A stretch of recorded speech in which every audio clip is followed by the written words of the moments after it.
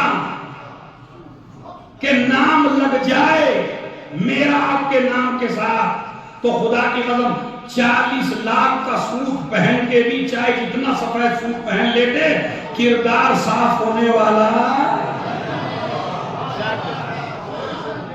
پہن لیا۔ اچھا آپ ذرا سوچئے جتنے جلال پور کے اس مسجد میں بیٹھے ہیں، اگر ہمارے پاس سب کچھ ہو اور ابا کا نام نہ ہو تو بڑی عزت ملے گی آپ کو۔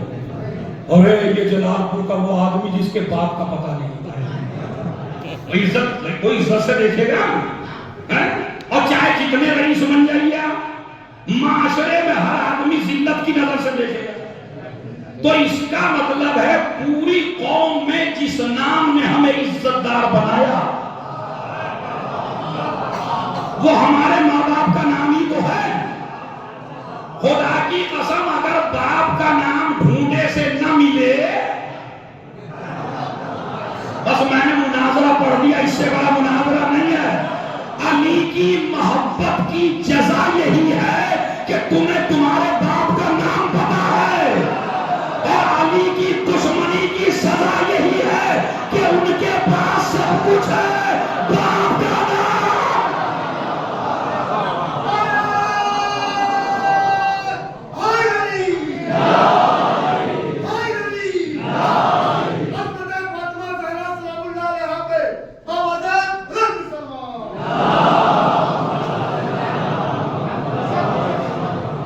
باپ کا نام نہیں ہے، ماں کا نام۔ کسی بھی علی کے دشمن کے سامنے آپ اس کی ماں کا نام لے کے دیکھیے، چہرہ لال ہو جاتا ہے، تخت سے اٹھ جاتا ہے۔ مختار کو جب بلایا ابن زیاد نے اپنے دربار میں اور مختار کو برا کہنا شروع کیا، مارنا شروع کیا، تو مختار نے کہا یہ بنا مر جانا، اور مر جانا کے بیٹے، تو بھائی اسے تو خوش ہونا چاہیے، میری ماں کا نام لیا جا رہا ہے۔ ارے دنیا میں کوئی آدمی ایسا بھی ہوتا ہے کیا کہ جس کے سامنے اس کی ماں کا نام لے دیا جائے اور وہ جلال میں آ جائے؟ مگر ابن جب نہ مر جانا۔ ارے چلیے ایک علمی بات میں کرتا چلوں علماء کی موجودگی میں، زیارت عاشورہ آپ میں مومنین میں سے اکثر پڑھتے ہیں اکثر زیارت عاشورہ۔ زیارت عاشورہ میں کچھ لوگوں پہ لعنت کی گئی ہے، لیکن یہ والا آدمی وہ ہے جس کو میں نے پڑھا، اس پہ 2 دفعہ لعنت ہے۔ لعن اللہ علی ابن زیاد، آگے کیا ہے؟ وابن مرجان، لعن اللہ علی ابن زیاد وابن مرجان۔ اگر شمر پہ 1 دفعہ لعنت، عمر سعد پہ 1 دفعہ لعنت، ایک دفعہ نسبت سے لعنت ہے زیارت عاشورہ میں، مگر ابن زیاد پہ 2 دفعہ لعنت ہے۔ 1 دفعہ باپ کی طرف سے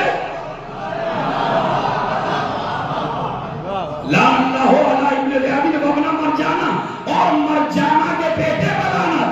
تو ذرا زیارت عاشور اٹھا کے دیکھیے، ہر ایک ظالم پہ 1 دفعہ لعنت ہے، اس پہ 2 دفعہ لعنت ہے۔ آخر 2 دفعہ کیوں ہے؟ تو جواب تلاش کر لیجیے گا تاریخ میں۔ اس کی وجہ یہ ہے، یہ ماں کی طرف سے بھی حرامی ہے، باپ کی طرف سے۔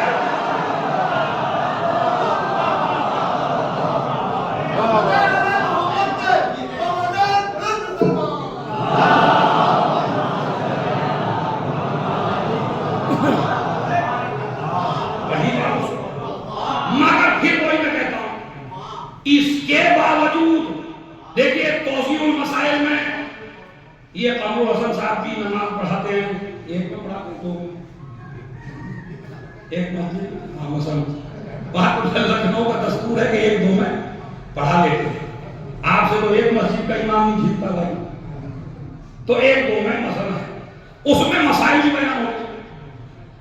میں چاہے جتنا بڑا مولوی صحیح، عالم صحیح، ذاکر صحیح، ایک طالب علم، یہ چاہے جتنے بڑے عالم، چاہے جتنے بڑے مولوی جتنے بیٹھے ہیں، چاہے جتنے بڑے امام ابا والے، چاہے جتنے بڑے ہوں، نہ کوئی عام آدمی کہہ سکتا ہے مجھے میرے ماں باپ نے دیا ہی کیا ہے، اور نہ کوئی مولوی علامہ اور مجتہد کہہ سکتا ہے کہ مجھے میرے ماں باپ نے دیا ہی کیا ہے۔ اس لیے کہ پہلی شرط جو لکھی ہوئی ہے کہ نماز اس کے پیچھے پڑھو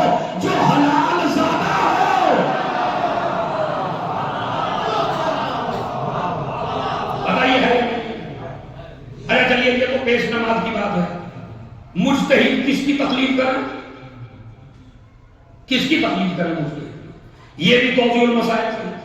کہا مجتہد وہ ہو جو حلال زادہ ہو، یعنی نائب امام وہ ہو،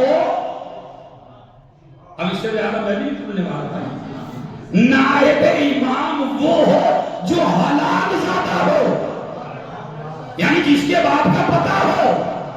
تو اس کا مطلب ہے نماز جمعہ کے لائق بنایا تو باپ نے، مصلی کے لائق بنایا تو باپ نے، منبر کے لائق بنایا تو باپ نے، تقلید کے لائق بنایا تو باپ نے۔ تو جب ہم نائب بھی ایسا نہیں مانتے جس کے باپ کا پتہ نہ ہو، تو اصل ایمان کی تو بات ہی چھوڑ دیا۔ تو ایک تو جملہ یہ میرے جوانوں کا کہ ہمارے اماں ابا نے ہم کو دیا ہی، یہ تو باپ کا میں نے بتایا، تلقین ہوئی اسمعی افہمی یا ربا بانو بنت کاظم علی۔ ارے مولانا صاحب کوئی شجرے کی کتاب لکھ رہے ہو کہ یہاں خالی یا